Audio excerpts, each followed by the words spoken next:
Mateadas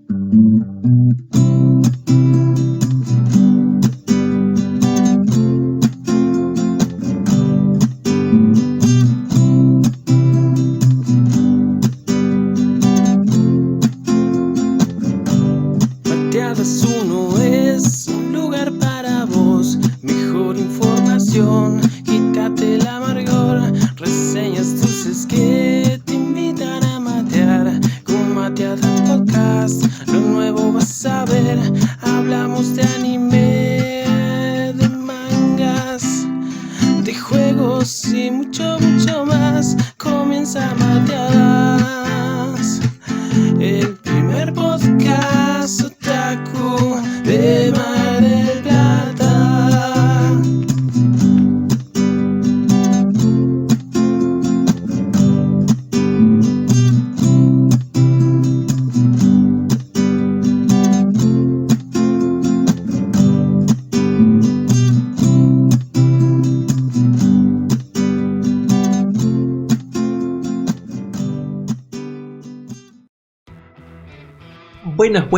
Buenas. Bienvenidos una vez más a otro episodio de Mateadas 1, su podcast favorito sobre manga y anime. Y si no es su podcast favorito de manga y anime, bueno, lo sentimos mucho. Que empiece a hacerlo. Que empiece a hacerlo. O bueno, espero que todavía sea de su agrado y que nos sigan escuchando. Seguimos sosteniendo que es el mejor podcast de manga y anime de Mar del Plata, por lo menos. ¿Por qué? Porque nadie nos dice lo contrario, básicamente. O sea, derecho a réplica hay, tranquilamente. Bueno, acá los saludan los co-conductores de este humilde pero aún así mejor podcast, que somos por una parte el histopiano Gonzalo García. Así es. Y yo, Gastón, quien soy la persona que me encargo de las ilustraciones y no mucho más. Estos desvaríos no cuentan como ocupación dentro del podcast. Bueno, han sucedido cosas muy interesantes. Para quienes estén en Argentina seguramente estarán muy interesados en lo que pasa en la nueva edición de Gran Hermano, en lo que pasa durante el Mundial de Qatar 2022. Bueno, para esas personas le vamos a dar una noticia muy importante. Esos temas no van a ser tratados acá, lo lamento mucho. Así que para los oyentes fieles, acostumbrados y familiarizados con la estructura del podcast, les decimos que bueno, se preparen porque viene la sección tradicionalmente iniciática de lo que es este programa, que son las novedades. Y como todos saben, como devoto seguidor de Mateadas 1, ¿no? Es como Dios, los viejos y Mateadas 1, si es que son religiosos, si no el orden puede variar.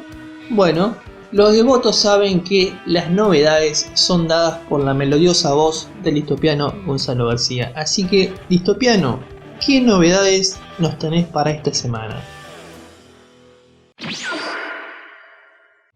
Bueno, hay muchísimas novedades de las que elegimos seleccionar un par.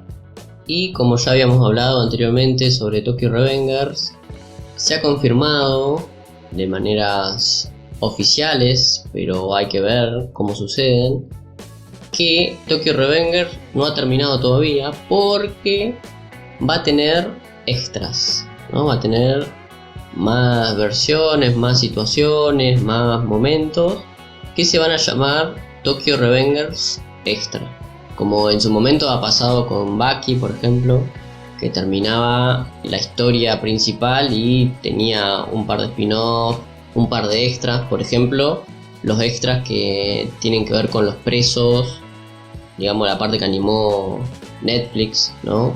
Así que bueno, ahora Tokyo Revengers también tiene sus extras y ya están disponibles, ya está publicado desde el 22 de noviembre, así que nada, hay que ver qué trae, qué van a contar, de qué tipo van a ser esos extras. Yo supongo que van a ser situaciones de los personajes que han quedado ahí más o menos dando vueltas, pero bueno, hay que ver.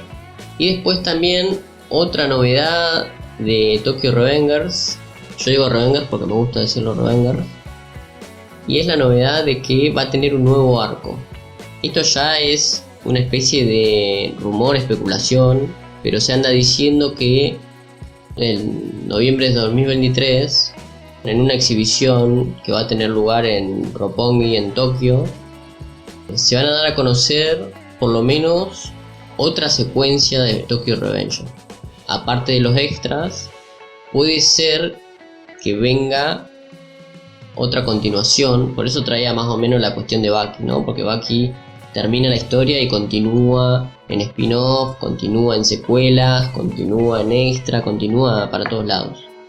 Puede llegar a darse el caso también con esta historia, y puede llegar a darse el caso que suceda de la mano de Ken Wakui. Cosa que, bueno, no es que Tokyo Revenger haya terminado de la mejor manera como para que tengamos el hype de las nuevas cosas de la franquicia, digamos, ¿no? Pero por el momento las comentamos acá, decimos que algo va a tener, algo nuevo va a venir. Igual hay que decir también que a pesar de que terminó, a pesar de que tuvo esa cuestión, y para todos los que quieran saber, nosotros en el podcast anterior ya hicimos la reseña del final.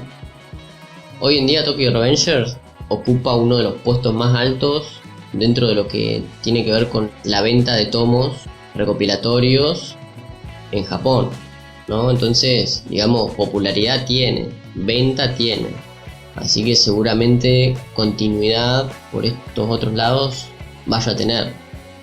El tema, bueno, siempre tiene que ver con la calidad. Conocemos millones de franquicias que tienen 20.000 continuaciones, spin-off, reboot, y no son todos tan buenos como lo fue la franquicia original. Mashima. Claro, y ni hablar si la franquicia original no tiene también una calidad tan alta como para que después lo demás, hablando también de, aparte de Mashima, de otro conocido del podcast, que es Kurumada, que mal, digamos, la obra original tenía una calidad que a uno le gustaron en su momento, y después, bueno, la secuela, lo que fue quedando, los spin-offs y toda la bola, van perdiendo calidad en el proceso, ¿no? En algunos casos. Otros ya nacen sin calidad, digamos, ¿no? Pero bueno, cuando una obra ya directamente al principio no tiene tanta calidad, y si encima va perdiendo calidad en el camino, listo, ya está, cortala ahí nomás. Sí, también hay que ser consciente de que cada producto pertenece a una época, ¿no? Y que después está el, no te digo especular o el saber reconocer los movimientos en vigencia, pero sí tener, digamos, lo que podría ser un golpe de suerte, ¿no? En lo que es el mundo de la música tenemos los que son los cantantes o grupos musicales conocidos como One Hit Wonder, ¿no? ¿Viste? De un solo éxito. Claro. Entonces, bueno, quizás suceda lo mismo con los autores de manga y bueno, con todo tipo de artistas, ¿no? Y la pegaste una sola vez porque tu obra llegó en el momento adecuado para el sector demográfico adecuado. Entonces, bueno, si uno busca en entrevistas, uno de los editores de lo que es la revista Shonen Jump dijo: yo no entiendo el fenómeno Saint Seiya porque para mí es una historia mediocre. Entendiendo mediocre por una historia normalita, regulera, no mala, sino como que bueno, no ofrece nada extraordinario. Con respecto a la venganza de, no sé si de la serie, ¿no? O del propio Wakui con nosotros, que nos sigue tirando contenido, bueno, la serie terminó, son extras. Con respecto al arco especial, bueno, veremos. Que el final no haya, digamos, arruinado por completo la reputación de la historia, está muy bien, porque Ken Wakui, más allá de sus dudosas capacidades como guionista, es un buen dibujante, o por lo menos un dibujante que hace personajes atractivos, y que las portadas de los tomos son básicamente, o podrían serlo, ¿no?, tapa de revista de moda. Entonces entiendo que la venta de tomos se sostenga porque son buenos objetos de colección los tomos. Así como, no sé, se sostuvieron la venta de tomos de Bleach, aun cuando en la revista al último arco le iba pésimo y la cancelación se veía venir, ¿no? Y sin embargo, bueno, la venta de tomos se sostuvo a tal punto que hoy en día tenemos animado el último arco de Bleach. Cosas que pasan en este extraño mundo de lo que es el manga y el anime. Siguiente novedad, si te parece, Distopiano, la vuelta de un anime, digamos, de culto, que uno si quiere disfrutarlo lo puede encontrar en Netflix, si no lo puede encontrar por otros lados, obviamente tiene su manga. ¿De qué serie estamos hablando, Distopiano? Bueno, la vuelta de Black Lagoon, la vuelta del manga, hay que decir, ¿no?, que es un manga que se encontraba en hiatus durante mucho tiempo. También para comentar algo con respecto al anime, dentro de lo que es el manga, ya en su momento habían salido 2 arcos que aún no están animados, entonces digamos que el anime está un poquito más atrasado de lo que vamos a comentar ahora. Entonces, por ejemplo, ¿no?, te gustó el anime, querés recurrir al manga y vas a tener 2 arcos argumentales para ir a leer y que están buenos. Pero bueno, ahora se dio a conocer que vuelve ahora para el 19 de diciembre del 2022. O sea, está saliendo este podcast y una semanita más por lo menos ya va a haber en Japón ediciones de Black Lagoon del nuevo arco. Así que nada, la novedad es que vuelve del hiatus ahora en diciembre de este año y va a ver hasta dónde continúa. Bueno, así es, como ha dicho Distopiano, vuelve Black Lagoon, el manga. Así que quienes no han visto la serie, quienes no han visto el anime, tienen la oportunidad de lentamente comenzar a introducirse en este mundo, en este universo de Black Lagoon, disfrutar la serie o no, si es su agrado ver sus temporadas y sus ovas, si no, simplemente descartarlo. Personalmente, más allá de que tiene una buena waifu, tiene unas historias interesantes, tiene unos buenos personajes, presenta un buen mundillo, esta isla de delincuentes donde parece no existir ningún tipo de ley, y la caída accidental de nuestro prota, que parece ser un tipo común y corriente y con su moral y ética bien definida, y que convengamos que de a poquito comienza a perderla. Entonces, para mí eso es lo interesante, y quisiera ver si en el manga, porque a ver, yo he visto lo que hay solamente animado, no he visto estos arcos nuevos que existen solamente en el manga. Me gustaría ver si hay una caída a la oscuridad o si se convierte en un criminal más de los tantos que hay en la isla que la habita. ¿Sería previsible? Sí, porque es lo que uno viene viendo, es una caída paulatina, ¿no?, en esta falta de moralidad, ¿no?, en esto de ser, digámosle, un sicario. Pero estaría bueno ver cómo sucede. A ver, una cosa es que alguien te diga lo que va a pasar y otra cosa es que vos veas cómo pasa. Para mí es una serie de culto que recomiendo bastante. ¿Es un imprescindible del mundo manga anime? No, pero está muy bien. Bueno, dejando la Laguna Negra atrás para meternos en otras noticias. Ya hablamos de que Black Lagoon se encuentra disponible en Netflix, así que seguimos con novedades de Netflix, si te parece, Distopiano. Pero por supuesto, y 2 grandes series, 2 grandes historias que hemos visto, hemos acá traído reseñas casi siempre que sale un nuevo corte, una nueva parte. Y hay novedades de, por un lado, JoJo Bizarre Adventure, la parte 6, que ya todos sabemos que es Stone Ocean, la parte de la hija de Yotaro, Yoline. Y es que ahora, cuando estén escuchando este podcast, ya va a estar disponible en Netflix el 1 de diciembre, obviamente, la parte 3, el Core 3, que cubre los episodios 25 al 38. Así que nada, más que nada avisarles, pero seguramente hay muchos que ya se van a haber enterado, y decir que seguramente vamos a estar trayendo cosas de este nuevo corto. No sabemos si final, pero sabemos que obviamente escapando de la prisión. Para los que estuvieron siguiendo la serie, estuvieron siguiendo la segunda parte, ya saben más o menos que va por ese lado. Y después la otra novedad, ya no para diciembre, sino para enero, el 26 de enero del 2023, va a salir la segunda temporada de Shumatsu no Valkyrie. Ya también hemos hablado muchísimas veces sobre la serie, sobre el torneo, sobre los personajes que hay, que intervienen. Hemos hablado también de el tráiler que iba a ser la pelea de Jack, el Destripador, después también la de Buda iba a aparecer, ¿no? Así que nada, para enero lo vamos a estar esperando, enero del próximo año, que parece mucho, pero está acá a la vuelta de la esquina, ¿no? Así que a esperar. A esperar nomás, como ha dicho Litopiano, cuando se quieran dar cuenta, están comprando los regalos navideños, cuando se quieran dar cuenta, ya están en medio de la cena de fin de año, y cuando se quieran dar cuenta, llegó la nueva temporada de Shumatsu no Valkyrie. Esperemos que con mejoras, porque bueno, tiene buenos personajes, tiene una buena historia, tiene una buena excusa para ver lo que queremos ver, que son, ¿no?, los guamazos a mansalva. Pero bueno, la animación en la primera temporada fue polémica. Así que esperemos que sea una buena temporada, que esto que le estamos comunicando se convierta en una buena noticia. Sin embargo, no todo son buenas noticias esta semana. ¿No es así, Distopiano?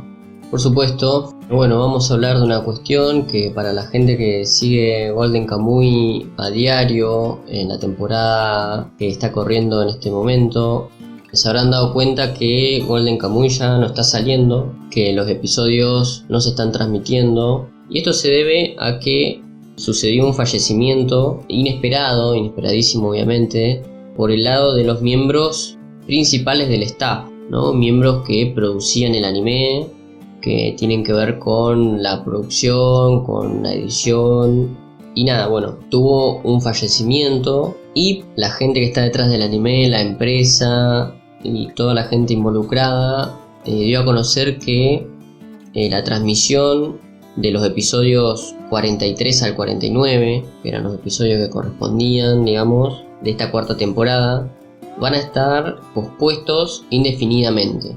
Es decir, que no se sabe cuándo van a volver. No se sabe si van a volver para la siguiente temporada o para dentro de 2 o 3 temporadas. No se sabe.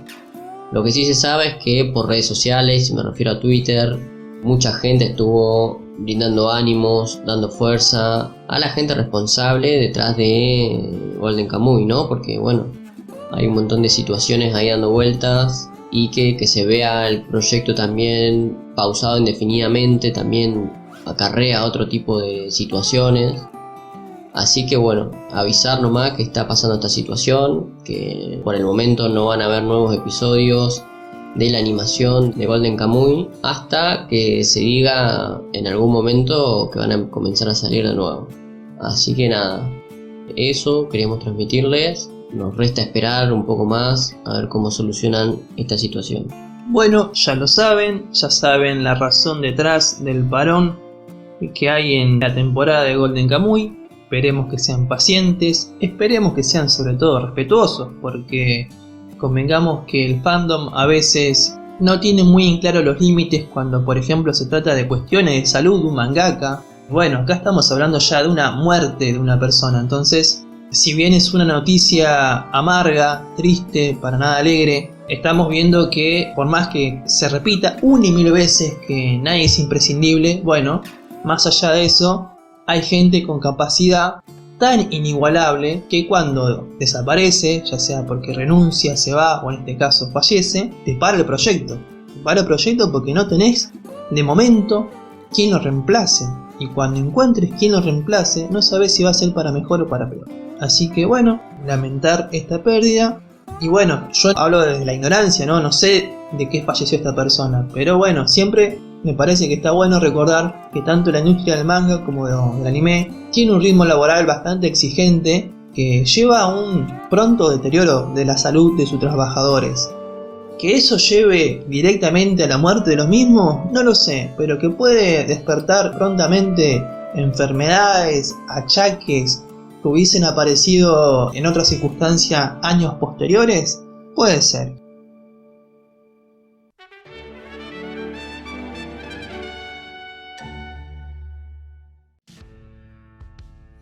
Bueno, y de esta manera terminamos la sección iniciática y tradicional del podcast, que es la de novedades, donde nosotros decidimos comunicarles las noticias que nos parecen relevantes durante esta semana, y pasamos a los contenidos, a lo que nosotros podemos definir como reseñas, análisis, opiniones, comentarios al paso, charla de borrachos, como ustedes quieran llamarles. Y vamos a comenzar, por supuesto, con el contenido que hace referencia a la animación.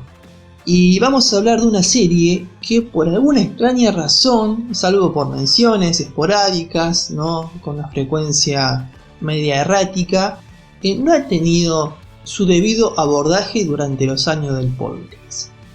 Pero, con motivo, con razón, o tomémoslo como una excusa, al lanzamiento de su primera película, vamos a reseñar lo que es nada más y nada menos y nada más que Slam Dunk.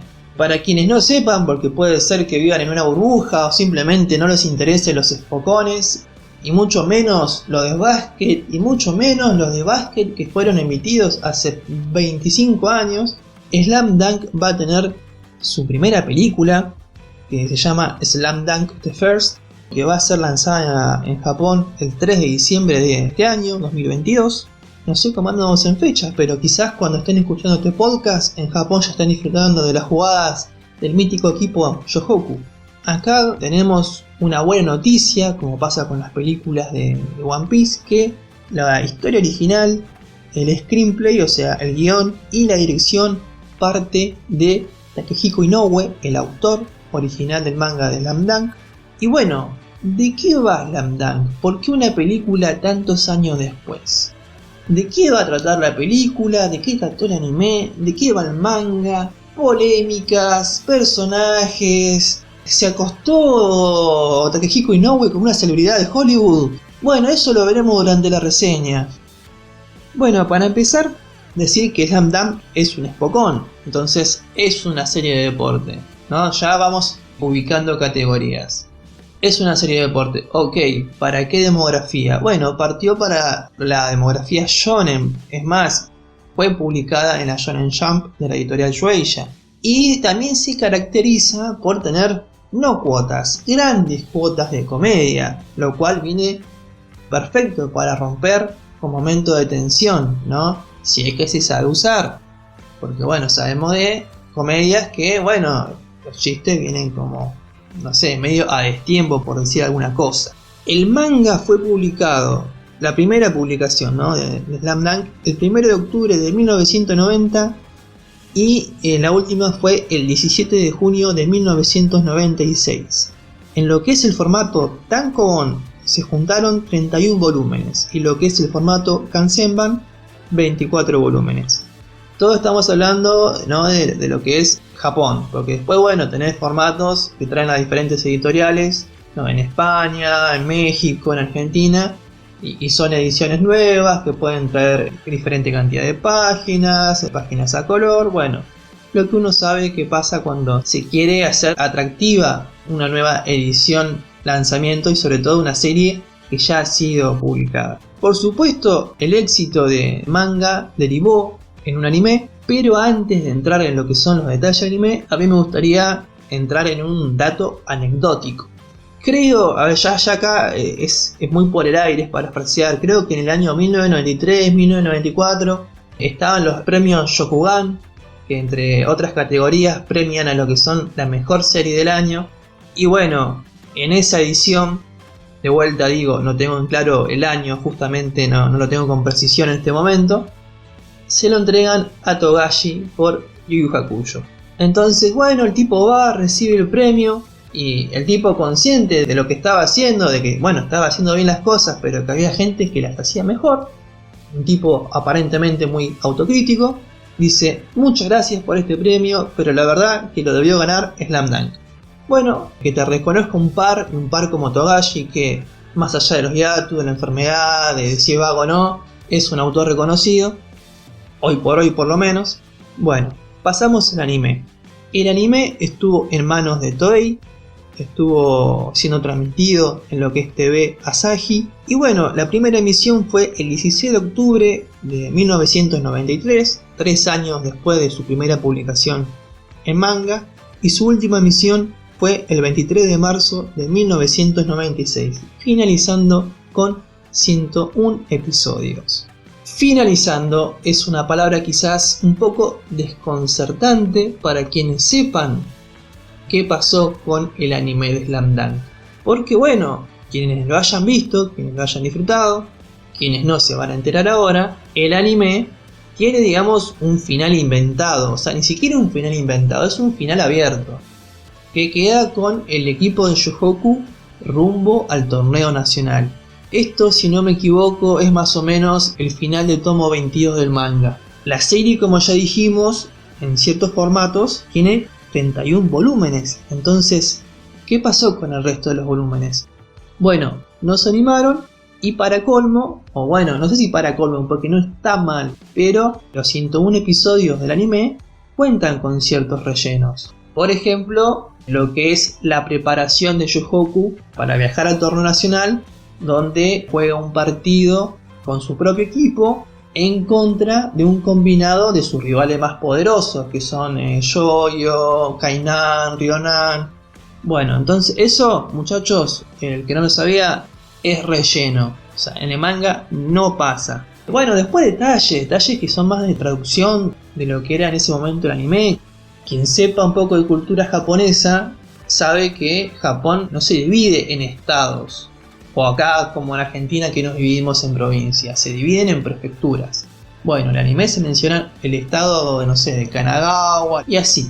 Pero más allá de todo eso, sigue siendo un excelente anime que tiene una banda sonora impecable, memorable. Es de esos anime que por haber llegado en la etapa, digamos, iniciática de fenómeno de anime, ha sido parte de la infancia de muchos. Entonces está esta cuestión extraña, ¿no? Por lo menos hoy en día, de que es más conocida la canción inicial en latino que en japonés, ¿no? O que si igual la escuché en japonés está todo bien, pero si podés elegir, elegí la versión latina. Lo mismo con el ending. Y ya de por sí es un anime que destaca mucho, muchísimo, si bien peca de tener recursos de animación de antaño, de sostener un frame mucho tiempo para generar tensión y de paso ahorrar unos cuantos yenes, las canchas kilométricas para extender un partido que debería ser de X tiempo y resulta que dura 20 episodios. Más allá de todos esos recursos que ya hemos mencionado en varios episodios del podcast, pero lo que es la cuestión sonora, el dribbling, cómo suena la pelota al rebotar, la típica frenada de las zapatillas en el parqué de la cancha, cómo suena el aro de básquet cuando hacen una clavada, es genial. El ruido de las botellas, fenómeno que no sé si solamente pasa en Japón o pasa en otras partes del mundo, pero bueno, cuando la hinchada se pone a golpear botellas plásticas para generar quilombo como si fueran bubucelas, todo lo que es el aspecto sonoro del anime de Slam Dunk es excelente. Y yo creo que, no sé, poco anime debe superarlo. Ni siquiera me estoy limitando al Spokon, estoy hablando de anime en general. Poco anime debe superarlo en lo que es la cuestión sonora. Ahora bien, ya dije que es un Spokon, ya dije que es de básquet. Takehiko Inoue es un apasionado del básquet. Lo llevó a practicar en la universidad e incluso realizó 2 series más de básquet. Una, si no mal recuerdo, es Buzzer Beater y la otra más conocida es Real.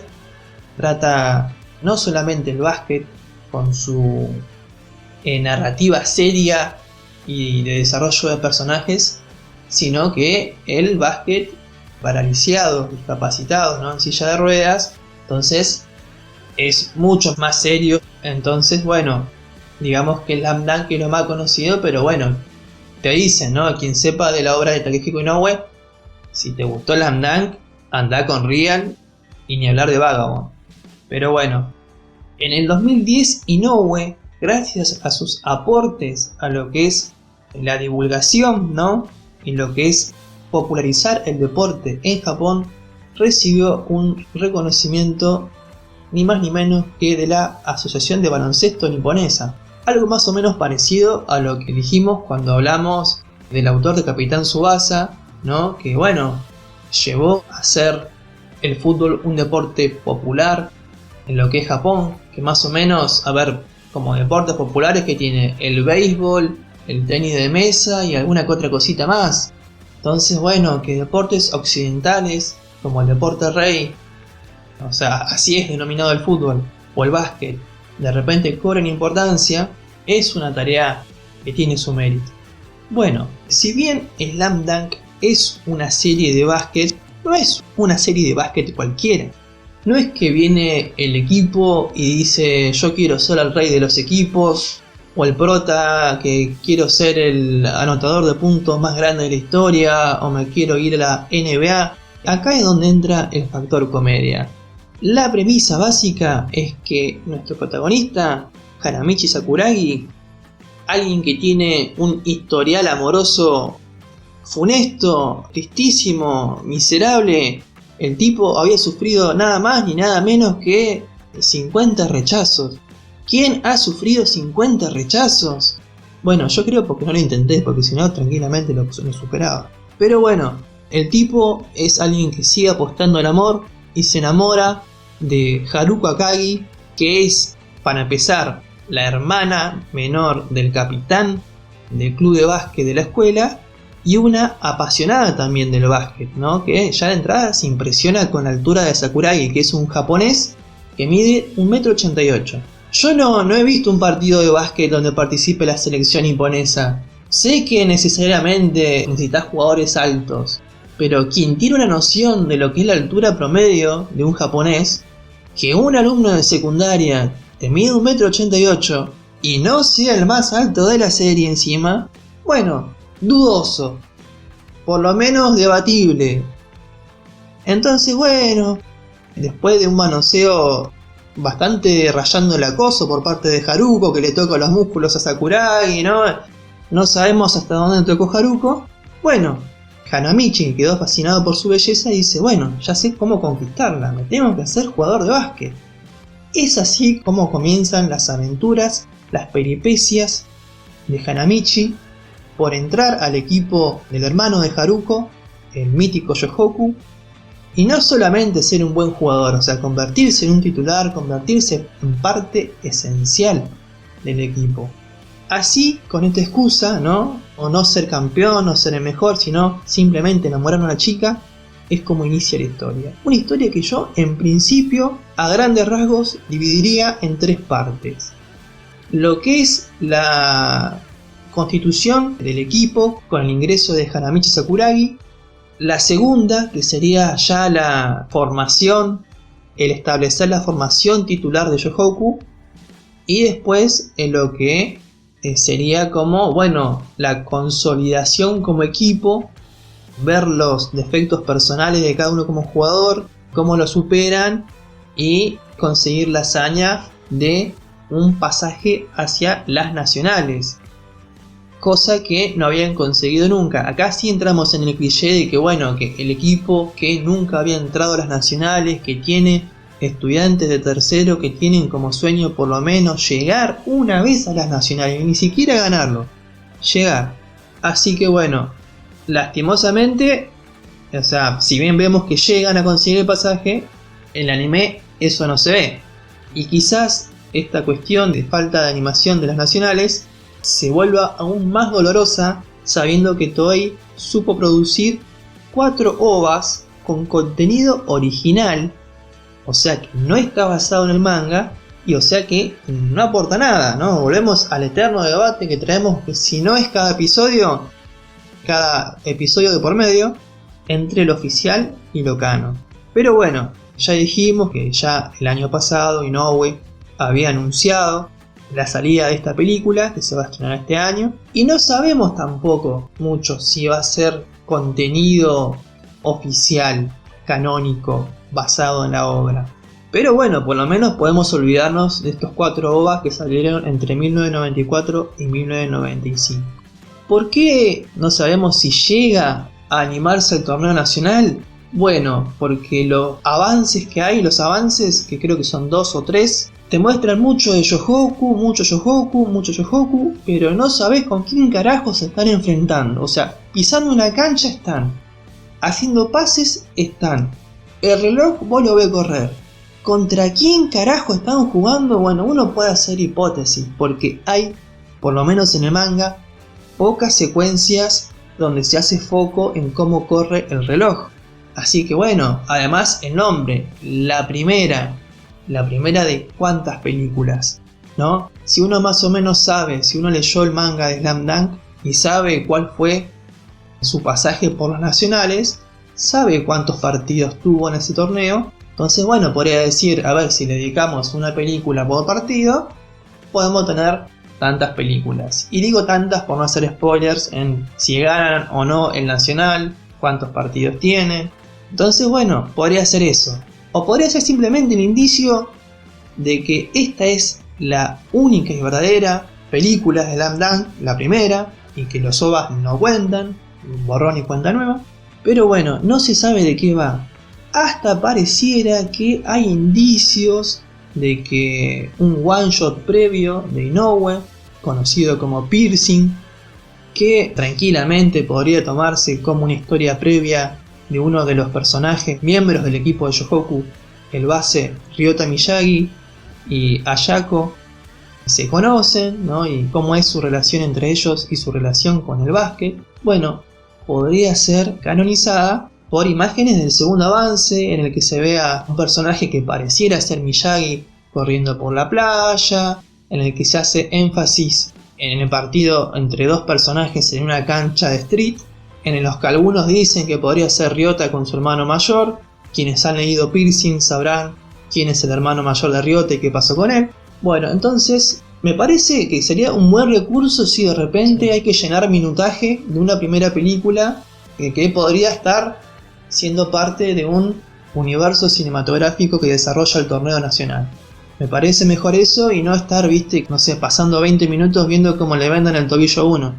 Pero bueno, retornando a lo que es el anime y el autor en sí mismo, a ver, tenemos un rápido repaso por los personajes. Hanamichi Sakuragi, protagonista indiscutido y uno de los mejores protagonistas para mí en lo que es manga y anime. Porque bueno, el tipo, ya dijimos, tiene un buen físico, tiene una buena musculatura, una buena altura, un salto que a Michael Jordan lo deja como un poroto. Pero ¿qué pasa? El tipo no entiende las reglas, no sabe jugar, jamás fue un deportista, al contrario, era un delincuente, lo cual lleva a más de un malentendido y a ganarse el cierto desprecio del público porque bueno, tiene el cabello teñido de rojo, pero me parece que tiene una evolución muy natural y que si bien él siempre se define como el prodigio, el genio, son palabras de él, que vos te autodefines así no significa nada, pero de repente cuando gente que lleva jugando desde primaria empieza a reconocer tus habilidades, entonces acá se hace mucho hincapié no en técnicas especiales, ni fumadas cósmicas, ni la zona, ni esto otro, que puede estar bien. Palazo para Kuroko. Está muy bien a veces verlo espectacular, ¿no? Tanto acá en Kuroko como en Blue Lock o en otros Pokémon. Pero que de repente te digan lo importante que es hacer un buen dribbling, tanto para avanzar bien rápido como para hacer un crossover y pasar a un rival. Es un deporte de mucha técnica, de mucha perseverancia, en el que, bueno, a ver, hemos visto que en el fútbol puede incidir un poco la suerte, puede incidir que justo un jugador lesionado estrella no esté en un equipo, una mala o buena decisión de arbitraje que favorezca un equipo, que por alguna razón misteriosa la selección de Japón le gane en el Mundial de Qatar a Alemania 2-1. Pero en el básquet es un deporte que podría decirse bastante justo porque premia al que sabe jugar mejor. Y a veces mejor no es hacer pases espectaculares a lo NBA, tirar un alley, hacer volcadas. Es simplemente hacer el pase correcto, que el personaje lo reciba, saber hacer un tiro hacia el aro y que estés seguro de que va a entrar, ¿no? Entonces, bueno, ¿qué haces? Una bandeja, un tiro a media distancia, un tiro con tablero, la volcás. Ahí es donde entra la importancia de Sakuragi, no solamente a nivel ofensivo, que se convierte en alguien que puede correr muy rápido picando la pelota, en alguien que hacia el final de la historia se convierte en una cierta amenaza con sus tiros a media distancia, sino que comprende que la mejor ofensa es una buena defensa y que la mitad del tiempo, básicamente en un partido de básquet, la pelota está en el aire después de rebotar en el aro. Entonces un tipo con su altura y su potencia de salto se convierte en nada más ni nada menos que en una amenaza por ser el rey del rebote.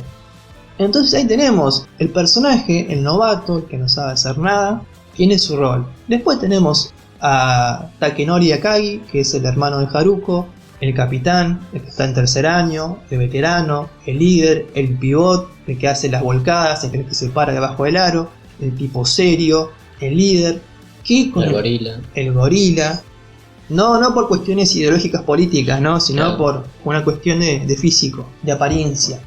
Que bueno, que después con el pasar de los episodios, con el transcurso de la historia, vemos que bueno, que si bien es un veterano y que es uno de los pivots más reconocidos de la prefectura y que es un jugador respetado, supo ser también un novato, supo ser tosco, propenso a las lesiones, y que esa conjunción de cosas, la combinación de su quizás falta de habilidades inicial más sus lesiones, lo lleva a generar inseguridades y a derrumbarse por momentos como pilar del equipo. Eso me parece muy interesante. Lo tenemos a Kaede Rukawa, que es uno de los delanteros y es el verdadero prodigio de la serie, ¿no? Un delantero sin parangón, sin igual, que recién hacia el final del manga encuentra un verdadero rival que le plantea un desafío que lo lleva a superarse. Lo tenemos a Ryota Miyagi, que ya mencionamos que es el base, un tipo muy habilidoso, pequeñito, que se la rebusca con robos, con velocidad, con un buen manejo de la pelota, un poco problemático, un poco bocón, muy enamorado de Ayako. Después lo tenemos a Hisashi Mitsui, quien supo ser el jugador más valioso en secundaria, pero bueno, por una lesión dejó el básquet. Y entonces acá tenemos lo que para mí es uno de los mejores arcos de anime deportivo, por lo menos, ya después discutiremos, y uno de los mejores arcos de redención, que es cuando viene Mitsui a armar bardo con su pandilla de criminales y de repente se da cuenta que él extraña el básquet y quiere volver, y entre lágrimas y de rodillas le pide a su entrenador que lo deje jugar de vuelta.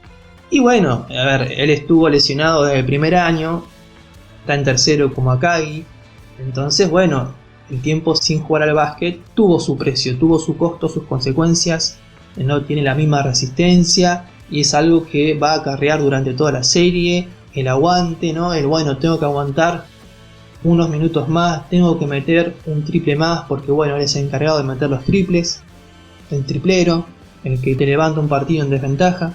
Y después tenemos, bueno, un banquillo de secundarios que pasa sin pena ni gloria, que están bien, salvo por el compañero de curso de Akagi, Kogure, que también es un veterano, pero bueno, es un jugador estándar. Tiene algún que otro momento de gloria y que suele ser la voz de la razón cuando, ya sea por rivalidades, inseguridades o cuestiones anímicas, el equipo parece desarmarse, ¿no? Él hace una jugada mágica que nadie se esperaba y la confianza vuelve. Bueno, esto es Slam Dunk. Es una historia básicamente que usa lo que es el deporte como una excusa para contar la historia de los personajes, sus miedos, sus inseguridades, sus desvíos de su camino, de sus objetivos, cuáles son sus sueños, con ya anticipo finales agridulces, ¿no? Con esta idea de que, bueno, no siempre se logra lo que uno quiere, pero que está muy bien si uno lo intenta dando lo mejor de sí, esforzándose, intentando al menos, no solamente por los protagonistas, sino por lo que pasa con personajes de otros clubes, de otros equipos, lo que son los siempre bien conocidos rivales. Así que más que recomendada la serie, pero antes de finalizar, a mí me gustaría mencionar un par de datos de color. Uno es un verdadero dato de color. Como dije, Inoue es un apasionado del básquet, así que quienes sabrán, las camisetas de Yohoku, el equipo protagonista, está basada en los Chicago Bulls, la de Yoyo está basada en los Boston Celtics y por supuesto que la de Kainan está basada en Los Angeles Lakers. Después tenemos que derribar un mito que no sé si sigue siendo vigente, si es válido, si se discute, si no, pero encontraron la foto de un estudiante japonés medio parecido a Sakuragi, con ese, viste, copete típico de criminal que vemos en un montón de personajes en realidad. Pero no sé por qué a alguien se le ocurrió crear el creepypasta de que la historia de Slam Dunk estaba basada en una persona real, en un estudiante que existió en verdad y que parecía ser un prodigio en el básquet y que iba a ir a la NBA, pero que murió en un trágico accidente de auto. Chicos, todo eso, mentira. Lo que sí es verdad es que, bueno, Takehiko Inoue, el autor de Slam Dunk, recibió algunas denuncias por plagio, porque, bueno, cualquier dibujante sabrá que para dibujar más o menos correctamente o aprender, se toman imágenes de referencia. Pero cuando vos tomás de referencia imágenes de la NBA, fotografiadas por fotógrafos profesionales que tienen, digamos, posesión, digamos, son dueños de esas fotografías, bueno, pasan estas cosas como denuncia de plagio. Bueno, esto era como cuestión anecdótica. Yo les recomiendo que vean Slam Dunk, sino que se lean el manga, que se lean Piercing, que se lean cualquier cosa de Takehiko Inoue, sea larga, sea breve, bueno, menos Buzzer Beater, pero Real, Vagabond, Piercing, lo que ustedes quieran, porque bueno, es una de esas series que junto con Los Caballeros del Zodiaco, Dragon Ball, Supercampeones, nos hizo consciente de la existencia, por lo menos acá en Latinoamérica, de lo que es el anime. Así que aprovechemos, disfrutemos de esto y después vayamos y veamos de qué carajos trata. ¿De qué carajos trata Inoue, la primera película de Slam Dunk? Por favor, contame, decime, no puedo más.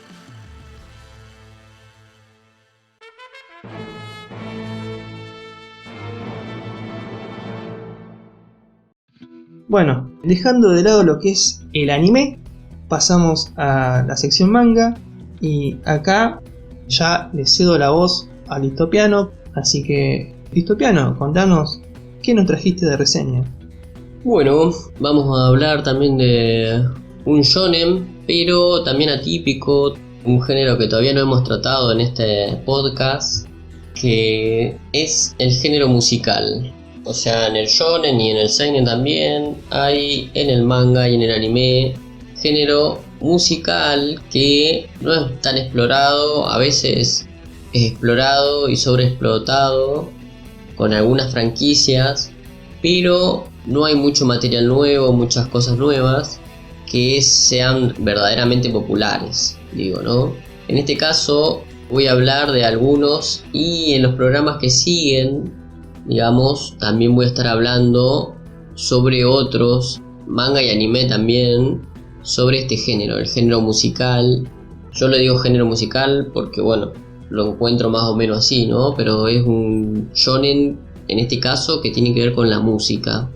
Y bueno, para ubicarnos dónde estamos, es que voy a hablar de un manga prácticamente nuevito que apareció en la Shonen Jump en 2021 y hoy por hoy se sigue manteniendo en la revista a fuerza de sobrevivir, que digamos no es un mal manga, no es una de las historias que se posicione más abajo, digamos, se suele posicionar bien, pero al ser un manga típico, al ser una historia y una premisa no tan comercial, digamos, en algún sentido, al tratarse de un tema muy específico, es que tampoco es de los más populares ni de los más conocidos, ¿no? Es como que está ahí.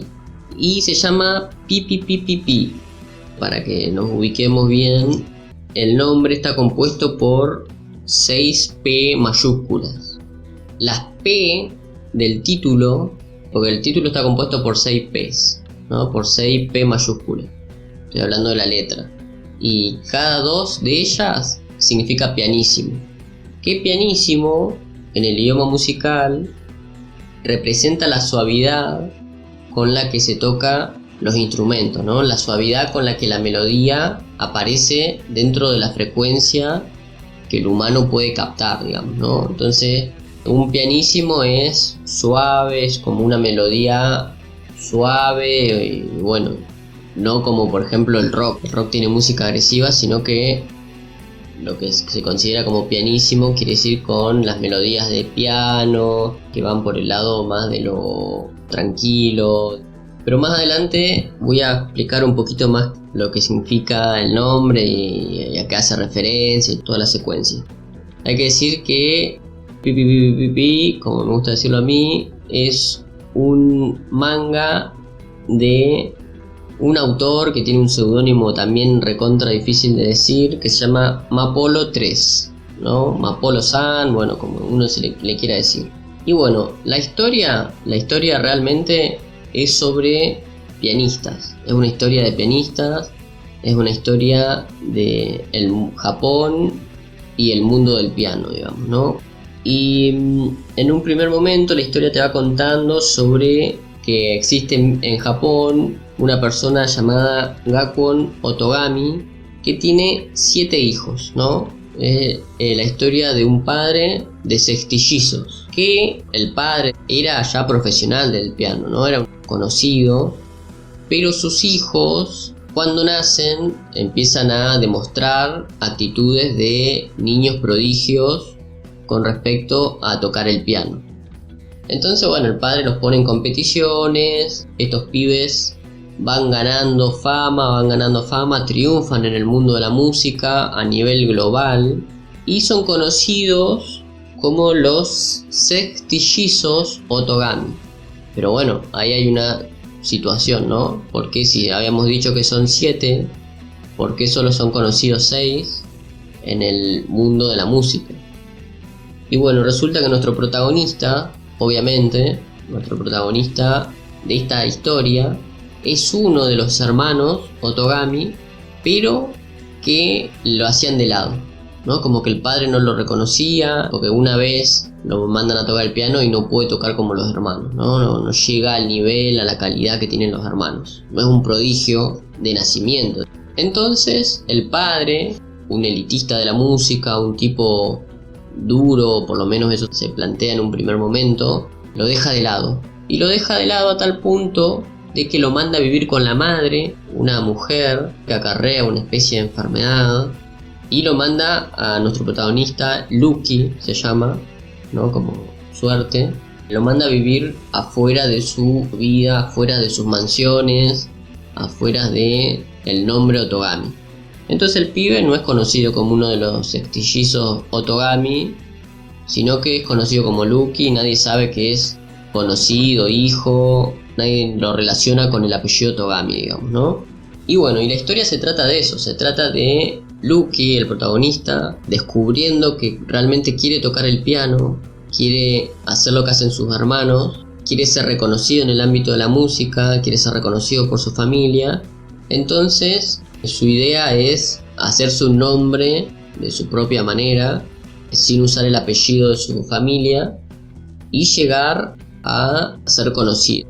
Entonces, a medida que va avanzando la trama, aparecen los hermanos de él a vencerlo en un duelo de piano, ¿no? Acá ya es medio, se convierte en lo que es shonen, digamos, ¿no? La cuestión shonen aparece de golpe. Como en Shokugeki no Soma se hacen duelos de comida, acá se hacen duelos de piano. Entonces en este caso lo tendríamos a Lucky como un underdog que viene desde abajo, tratando de convertirse en un gran pianista y desafiar la filosofía del padre, que era una filosofía muy radical, que tenía que ver con la gente con talento es la que puede ser reconocida en el piano, puede ser triunfadora con respecto a la música y en general, digamos, ¿no? Es como una filosofía bastante cerrada. A lo largo de la historia va apareciendo los hermanos de él, lo van a buscar para desafiarlo a tocar el piano, y aparte también aparecen otro tipo de gente, ¿no? Docentes, compañeros, gente que son pares de él que le enseñan a tocar diferentes tipos de cosas, y se va descubriendo que en realidad lo que le pasa al Lucky, es que él no es que no sabe tocar el piano, sino que toca el piano. Esto vamos a hablar de lo que dice la historia, ¿no? Porque a mí no está animado ni nada y no sabemos cómo toca el piano, ¿no? Pero lo que sucede con él es que toca de una manera tan suave el piano, con tantos pianísimos dentro de su melodía, que se le dificulta a la gente poder escuchar su melodía, ¿no? Es como que el chabón empieza a tocar y la gente no escucha lo que toca, no entiende bien qué está tocando. A pesar de que el chabón toca música, toca el piano, toca diferentes canciones conocidas, la gente no logra llegar a ese grado auditivo de la música de él. Entonces, a medida que va desafiando a sus hermanos, a medida que va avanzando, digamos, en la trama, que va estudiando, que va pasando competiciones, va logrando sacar pez, digamos, de su melodía, ¿no? Entonces, como que va logrando suavizar su música para que la gente, no solo los grandes entendidos de la música pueden escuchar su música, sino un montón de gente.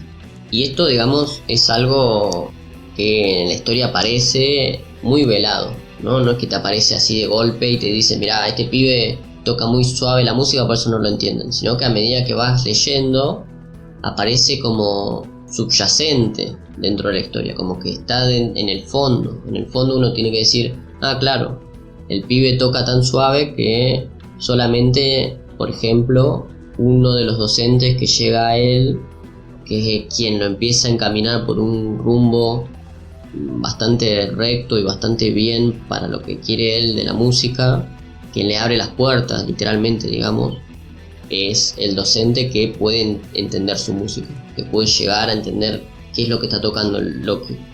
Y bueno, realmente la historia tiene muchas cuestiones que se pueden analizar a fondo, porque es una historia seria, porque es una historia que te sumerge en un mundo de la música real, digamos, ¿no? Te sumerge en partituras, te sumerge en música real, te sumerge en compositores reales como Bach, como Beethoven, incluso autores o compositores bastante desconocidos, no siempre los tan conocidos, sino que te sumerge en un montón de esas circunstancias y situaciones musicales muy interesantes.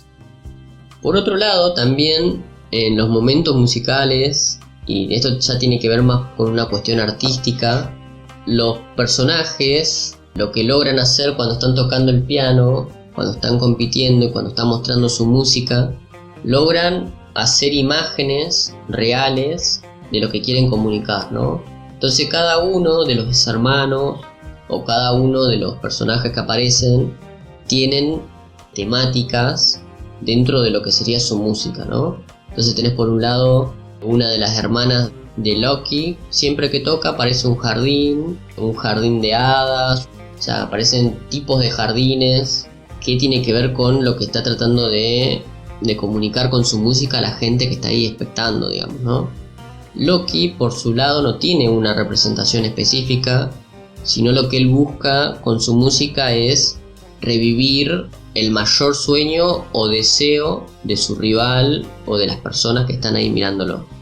Y le muestra otro tipo de cosas o imágenes a la gente, apela a las cuestiones psicológicas de cada uno de sus hermanos, en este caso, y también de sus rivales. Apela a los sueños inconclusos de las personas, si en el caso de que las personas hayan abandonado sus sueños en un momento determinado de su vida, él apela a eso, digamos, ¿no? Busca cómo lograr llevarle eso a través de la música. Y bueno, el protagonista hay momentos en el que para hacer ese tipo de cosas tiene que investigar a la persona, ¿no? Tiene que ir a buscar a ver quién es, cómo se llama, su historia de vida, entender más o menos de dónde viene ese contrincante con el que va a enfrentarse. Obviamente con sus hermanos y con su padre es mucho más fácil porque, bueno, se crió con ellos, digamos, ¿no? Pero con otro tipo de rivales tiene que hacer una especie de investigación más a fondo. El arte también es algo muy interesante porque combina lo que sería la historia con cuestiones abstractas de la música, los pentagramas, las imágenes que quieren transmitir, pero es bastante interesante porque por un lado en los momentos así de mucha carga de cosas es bastante detallista, pero al mismo tiempo es un estilo de dibujo bastante parecido a lo que es Nana, ¿no? Si alguien vio Nana o Paradise Kiss puede ver que los personajes son bastante parecidos porque son personajes lungos, digamos, personajes estirados, altos, con caras particulares y que, por ejemplo, en sus ropas tienen bastantes motivos o hay un detalle bastante particular en sus ropas, ¿no? Como pasaba en Paradise Kiss, que son personajes así con cabezas, uno diría, bastante redondas y comunes, pero las cuestiones del diseño de personaje se veía mucho en la ropa o en el estilo de pelo o en las maneras que tenían de posar, ponele. Bueno, acá en PPPP pasa más o menos lo mismo. Hay un estilo muy similar a ese estilo que hay en Nana. Bueno, los cuerpos largos y gráciles. Y bueno, más que nada eso sería todo. Después también, si uno quiere ya analizar por demás la secuencia, uno podría decir que las P's representan a cada uno de los hermanos que tiene que vencer, porque son 6 P's, son 3 pianísimos, digamos, y sus hermanos son 6, ¿no? Entonces por cada hermano se va quitando una P. Entonces uno, si quiere sobreanalizar la cosa, los hermanos vendrían a representar lo que sería el título, ¿no? Pero bueno, más que nada es eso, es una historia muy linda, muy interesante, con temática musical, con temática de piano, con temática de un shonen, enfrentamientos musicales que están bastante bien. Y yo voy a decir una cosa, que son 19 páginas nomás, como siempre. Es muy atrapante la historia, ¿no? La narrativa, que vos la vas leyendo y en cada momento, en cada final, necesitas ver lo que sigue, porque trabaja muy bien con la narrativa, sin necesidad de hacer clickbait, ¿no? Sin necesidad de decir, bueno, mañana se muere un personaje, ¿no? Acá la narrativa te va llevando y es bastante adictiva. Si bien por momentos tiene cosas que tiene que ver con lo académico, ponele, que es el personaje tratando de adquirir esos conocimientos, como pasa en Blue Period, ¿no? Que el personaje se está sumergiendo a una disciplina real, entonces tiene que saber de dónde viene, qué sucede con eso. En este caso hay ese tipo de cosas, pero es muy rápida la lectura, es una lectura muy ágil, son 19 páginas, es bastante fácil de entender. Si bien la música o la cuestión de la música podría generar un rechazo por decir, mira, no entiendo qué significa pianísimo, no entiendo qué significa una escala en do menor, ponele, ¿no? Si bien pasan esas situaciones, el manga te lo traduce de una manera muy fácil y muy didáctica, en la que vos podés seguir la historia de los personajes, la historia de los hermanos, que te tiren ese tipo de datos y aún así disfrutar la historia, digamos, ¿no? Entonces me parece una historia muy recomendada. Es una de las joyitas ocultas de la Shonen Jump, de estas cosas atípicas que tiene por momentos, que se salen del molde de lo que es el shonen, pero que está ahí y que sigue sobreviviendo con este tipo de temáticas locas y no tan populares, digamos, como es. Así que nada, lo recomiendo, me parece muy buena la historia, y para el que le gusta el género musical o quiere sumergirse para ver lo que es, me parece una muy buena historia para comenzar o para continuar. Así que recomendadísimo. Bueno, después de intentar, ¿no?, sacar de lo oculto, de ese lugar silencioso, suave, a lo que es la historia de las 6P, que bueno, Listopiano con una seriedad sublime intentó desarrollar con un trasfondo y un argumento serio. Yo sigo pensando en otra cosa completamente distinta y obscena con esas P. Pensamiento, eso es vulgar, que se le va a hacer. Bueno, pasemos a otra cosa. Pasemos a algo más. Pasemos de lo vulgar, de lo soez, de lo escatológico, a lo putrefacto, a lo apocalíptico. Es como que se va haciendo, viste, una cadena de pensamiento que va llevando en una dirección. Y yo quiero que vos, Distopiano, me confirmes si esto es así, si vos compartís mi tren de pensamiento y estamos yendo hacia el mismo lugar. ¿Qué reseñas no trajiste? Así es, vamos a ir para un lado más de putrefacción, de zombies, de temática zombie. Y en este caso vamos a hablar de Zombie 100, y yo lo voy a traducir porque es un nombre también otra vez problemático, pero es un nombre bastante largo, que se trata de 100 cosas que quiero hacer antes de convertirme en zombie. Como su nombre lo indica, es bastante parecido a lo que es una lista, un listado, y va más o menos por ahí. Pero antes quiero decir que es una serie de manga seinen que ya viene siendo editada desde el 2018 y es de un conocidísimo de acá del podcast, que lo hemos tratado una o dos veces, que es Haro Aso, es quien está detrás del guión y que es conocido, o ya lo hemos hablado, como el autor de Alice in Borderland.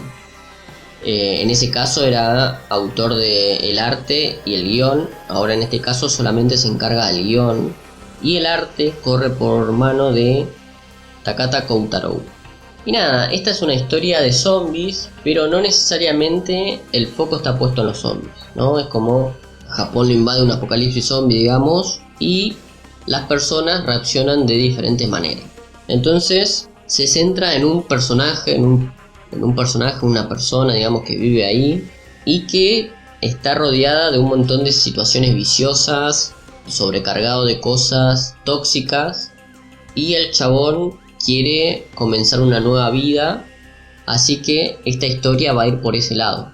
Y nada, es un manga muy interesante que trata sobre el protagonista Tendou Akira. Y nada, el chabón, para comentarlo así de alguna manera, iba ilusionado por su vida, diciendo voy a comenzar como todos nosotros, ¿no? Que dice, sale del secundario, quiere entrar en un laburo, una empresa, luego decís, que ojalá ser empleado de una empresa determinada y ser salaryman, ponerle, tener la vida resuelta y listo. Pero ¿qué pasa? El chabón entra en una empresa con la desventura de que es una empresa negra. ¿Qué es una empresa negra? Dirán todos. Lo que nosotros acá conocemos como trabajo en negro. No quiere decir esto que es trabajo en negro en la empresa, sino que es una empresa que te sobreexplota, ¿no? Una empresa que, si bien te paga un sueldo, te pide cosas que están por fuera de tu sueldo, ¿no? Entonces el chabón va un día y le dice, bueno, entro a trabajar de tal hora a tal hora. Pero lo sobrecargan tanto de laburo que tiene que hacer horas extra que no están pagadas. Entonces después lo siguen sobrecargando, le piden por favor, necesito que hagas esto, lo mandan por la parte de la lástima, como que le empiezan a hacer un lavado de cerebro al pibe, y como no le queda otra porque es empleado, digamos, y le empiezan a pedir cosas de maneras que no puede rechazar, son sus superiores, entonces el pibe acepta y se mete en ese círculo vicioso de laburar casi prácticamente con un goce del sueldo mínimo y laburar el doble de lo que hace. Hay que decir que esta cuestión en Japón es algo prácticamente una moneda corriente, ¿no? Muchos sabemos que hay japoneses que prácticamente viven dentro de las empresas, lo que hacen es dejar un momento de siesta, que es bastante malo a nivel salubridad, lo que voy a decir, pero hace poco se había visto una empresa que daba para sus empleados asientos cómodos que se reclinaban y se convertían en camas. Que uno dirá, bueno, qué interesante esa cuestión de que en el laburo le dan cama para dormir, ¿no? Pero lo que realmente sucede es que, o sea, los empleados japoneses, por decirlo de alguna manera, pasan tanto tiempo en esa oficina que prácticamente a veces, y más de lo que uno podría pensar, se quedan a dormir dentro de las oficinas. Entonces duermen ya directamente ahí, se levantan y siguen laburando. En el manga esto está tratado mucho con humor, o sea, hay muchos momentos de humor en el que tratan estos temas, que son obviamente temas muy pesados y polémicos, pero están tomados con humor, y en un momento el protagonista se da cuenta que le están lavando la cabeza, entonces quiere renunciar y va a hablar con los patrones, pero los patrones dicen que no, por favor que no renuncie, que si renuncia se va a morir toda la empresa y todos los empleados van a perder el trabajo, como que le hacen ese trabajo psicológico, ¿no? Pero bueno, resulta que el chabón se queda ahí durante 3 años sin poder renunciar a eso, ¿no? Sin poder irse. Pero resulta que para su suerte y para el infortunio, digamos, de todas las personas de la humanidad, acontece un apocalipsis zombie.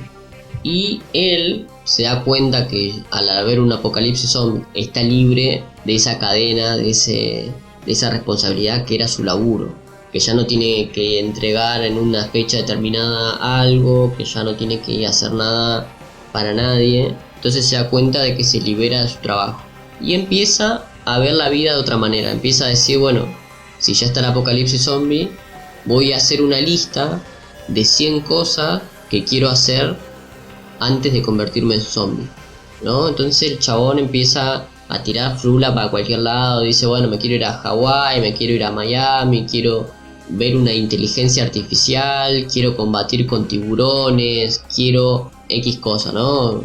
Un montón de situaciones así de que uno diría esto es imposible de conseguir, incluso si no hubiese un apocalipsis zombie, ¿no? Sin apocalipsis zombie de por medio, las cosas que el chabón plantea en su lista son casi imposibles de conseguir para cualquier persona de a pie, digamos, ¿no? No estoy hablando de gente, de magnates con millones de dólares. Bueno, y a lo largo de toda la serie se tratan muchos temas bastante pesados, como ya dije, como son los temas de explotación laboral, pero también ahí a lo largo de la saga, a lo largo de que se van contando cosas, temas de estafas piramidales, abuso de poder, gente que ha vivido una vida de abusos de todas las formas, y el protagonista va conociendo un par de personas que uno ya lo conocía de antes, pero después va conociendo personas nuevas, personas bastante características, que también están más o menos como él, ¿no? Que están tratando de sobrevivir al apocalipsis zombie, pero que quieren disfrutar de la vida y de las cosas que no podían disfrutar en su vida normal. Entonces uno de sus amigos, que su principal característica es ser un nudista, ponele, ¿no? Entonces en cualquier momento el chabón le sucede algo, se saca la ropa y sale corriendo, ¿no? Y listo. O empieza a pelear contra los zombies en bolas, pero en bolas literalmente. Después otra compañera que conoce ahí, que hay idas y venidas con el prota, que es una chica que es deportista o que le gusta escalar montañas o que le gusta hacer ese tipo de cosas. Es muy parecido al personaje Usagi, Alice in Borderland, ¿no? Que es una piba que también se le da la escalada, que también se le da lo deportivo.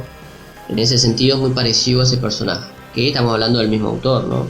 Y después se suma otro personaje femenino que viene de Alemania, pero con la cuestión de que es una japonéfila, digamos, ¿no? Una persona que le encanta todo lo que es la cultura japonesa, que sabe por demás cosas de la época histórica de Japón, digamos, las batallas de samurái, del sumo, de la comida, o sea, sabe todo como un turista apasionado, digamos, que va a Japón a ver todas las cosas culturales, así que también se le suma este personaje femenino.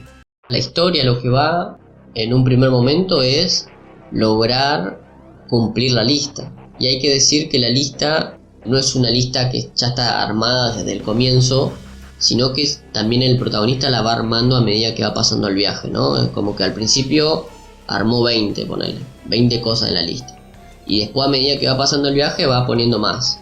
A veces entre los amigos van sumando algo que quieren todos, y a veces solo el protagonista suma cosas que a él le interesan. Y hay que decir también que la lista se va cumpliendo bastante rápido, ¿no? En un capítulo siempre se cumple una, pero a veces se cumplen 2 o 3. Las 100 cosas que quieren hacer en menos de 100 capítulos ya van a estar mayormente resueltas. Y nada, al principio se trata de eso, ¿no? De ir cumpliendo estos mini objetivos. Después en un momento se cruzan con un antiprotagonista, que es como el protagonista, que también tiene una lista, que también tiene un grupito de gente, pero la diferencia es que las cosas que quiere hacer este antagonista podría decirse, pero no es un antagonista en toda la obra, sino que aparece en un momento determinado y listo, son todas malas, ¿no? Es como que quiere matar gente, quiere que la gente se vuelva zombie, quiere producir el caos, quiere hacer un montón de cosas malas. Entonces el protagonista lo que hace es resolver esas situaciones, demostrando quiénes son los que están haciendo todo el caos y el quilombo, y listo, y desaparece ese antiprotagonista, antagonista o lo que sea. Y después a lo largo de las diferentes aventuras, que hay que decir que son bastante autoconclusivas, no hay más de 1 o 2 capítulos que aborden una trama específica. Y nada, hay que decir que en un momento determinado una de las cosas del protagonista de la lista es encontrar la cura. Así que a grandes rasgos es una historia de un apocalipsis zombie con un protagonista que, aparte de hacer un montón de cosas bizarras, también quiere resolver el problema de los zombies. Eso por un lado. Después el arte es bastante interesante, bastante, digamos, aniñado. O sea, no aniñado, sino que los protagonistas son, en momentos parecen pibes, no parecen adultos como pasaba en Alice in Borderland, sino que en este caso parecen más chicos, pero bueno, está muy bien tratado todo. Y para finalizar un poquito, el humor que manejan es bastante interesante porque hacen referencias a muchas cosas. Es como, al ser de humor, digamos, al tratar de cosas de humor, hacen eternas referencias a películas, a cultura obviamente, pero a películas como Jurassic Park, como Inteligencia Artificial, películas de zombies, a todas las películas de zombies, casi a Zombieland, a Walking Dead, a un montón de cosas. Eso es moneda corriente, digamos, ¿no? Eso es lo primero que te vas a encontrar. Pero bueno, a mí me interesa que es una historia muy interesante, cómo tratan los problemas sociales de Japón, cómo los visibilizan de una manera humorística, y la forma en la que tienen los protagonistas o los personajes de meterse en situaciones que vos decís, bueno, ya está, acá ya mueren o acá ya no sale más de esta, en situaciones de aprieto, digamos. Son muy comunes en el manga, como que se meten en un almacén, ponele, y está todo rodeado de zombies. Y vos decís, ¿cómo salen de acá? Y no salen. Y en un momento determinado sucede algo, por ejemplo, el amigo que anda en pito, que anda, digamos, en bola por ahí, se lleva a todos los zombies para un lado, ¿no? O aparece algo bizarro que uno no tenía pensado y resuelve el problema así como de golpe, ¿no? Y a veces, como en Alice in Borderland también, que había en un segundo plano, en el manga estoy hablando, ¿no? Por supuesto, otros personajes de la historia que pasaban de manera paralela a lo que estaban sucediendo los protagonistas, pero en ciertos momentos se incluían a la historia, ¿no? Como que en ciertos momentos se cruzaban con los protagonistas.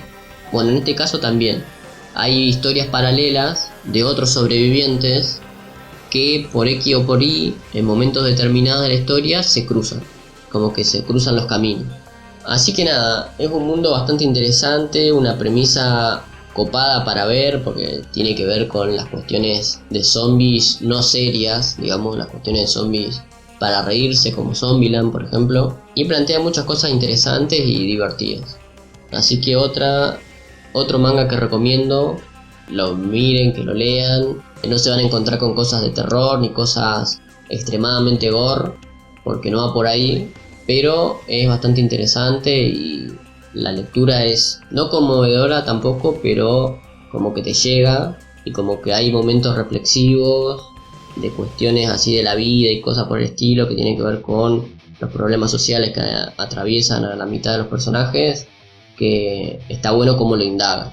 Obviamente, vuelvo a decir, no es una serie totalmente seria, es una serie que por un lado te dice, mira, yo sufrí abusos y cosas por el estilo, pero salgo adelante con una sonrisa, por ejemplo, ¿no? Es una serie que va por ese lado. ¿Será lo mejor o lo peor? Bueno, hay que ver cada persona, cada situación, cada momento. Y a mí me parece que lo que plantea o lo que trae esta serie son cosas muy divertidas y por demás interesantes para leer y ver. Bueno, así es, el Listopiano nos ha reseñado otro manga.